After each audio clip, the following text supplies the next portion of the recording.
Ukraine পূর্ব ইউরোপের সুবিশাল ও সমৃদ্ধ ইতিহাসের এক অনন্য ঐতিহাসিক রাষ্ট্র। ডিনিপ্রো নদীর শান্ত জলধারা, প্রাচীন অর্থোডক্স গির্জার সোনালী গম্বুজ, কার্পাথিয়ান পর্বতমালার বুক চিরে যাওয়া সবুজ প্রান্তর এবং ইউরোপীয় সাংস্কৃতিক ঐতিহ্য ইউক্রেনকে বিশ্বমঞ্চে এক বিশেষ পরিচয় এনে দিয়েছে।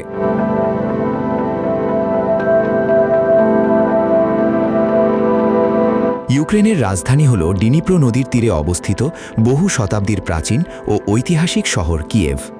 খ্রিস্টধর্ম প্রধান এই দেশের সরকারি ভাষা ইউক্রেনীয় এবং প্রচলিত মুদ্রা রিভোনিয়া। কৃষিশিল্প, প্রযুক্তি ও ধাতব উৎপাদনে সমৃদ্ধ ইউরোপের এই দেশের মাথাপিছু আয় প্রায় $4,500 কাছাকাছি।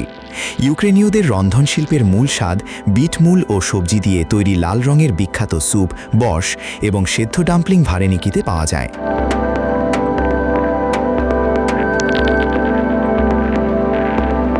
ইউক্রেন ভ্রমণের ঐতিহাসিক কেন্দ্রবিন্দু এর রাজধানী কিয়েভ। ইউনেস্কো স্বীকৃত একাদশ শতাব্দীর সেন্ট সোফিয়া ক্যাথেড্রাল এবং পাহাজের গুহায় নির্মিত প্রাচীন সন্ন্যাসীদের আশ্রম কিয়েভ পেট্রা স্ক্লাভরা পর্যটকদের প্রাচীন স্থাপত্যের এক অপরূপ দৃশ্য উপহার দেয়।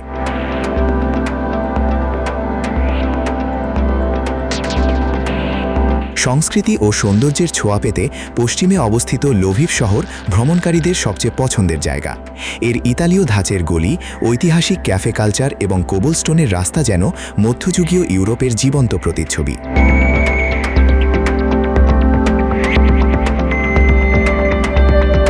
প্রকৃতি ও রোমাঞ্চপ্রেমীদের জন্য কার্পাথিয়ান পর্বতমালা হাইকিং, স্কিইং এবং পাহাড়ি লোকজ সংস্কৃতির এক দারুণ স্বর্গরাজ্য।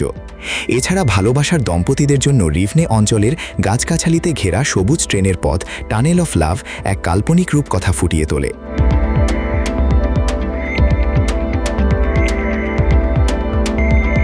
ইউক্রেনের অধিবাসীরা তাদের ঐতিহাসিক পোশাক ভিশিভাঙ্কা এবং স্থানীয় মেহমান নওয়াজ ঐতিহ্যের মাধ্যমে ভ্রমণকারীদের হৃদয়ে স্থান করে নেন।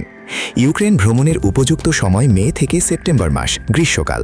তবে বর্তমানে দেশের নিরাপত্তা পরিস্থিতি বিবেচনায় আন্তর্জাতিক ভ্রমণ নিষেধাজ্ঞা এবং সার্বিক পরিস্থিতির ওপর নজর রাখা আবশ্যক।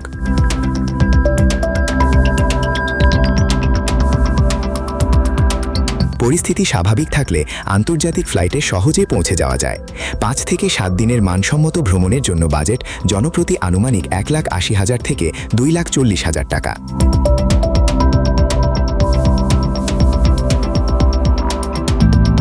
সোনালী গম্বুজের ঝিলিক ইউরোপীয় ঐতিহ্যের মূল ভিত্তি আর গভীর ইতিহাসের টানে ইউক্রেন ভ্রমণ হতে পারে আপনার জীবনের সেরা এক অমূল্য স্মৃতি।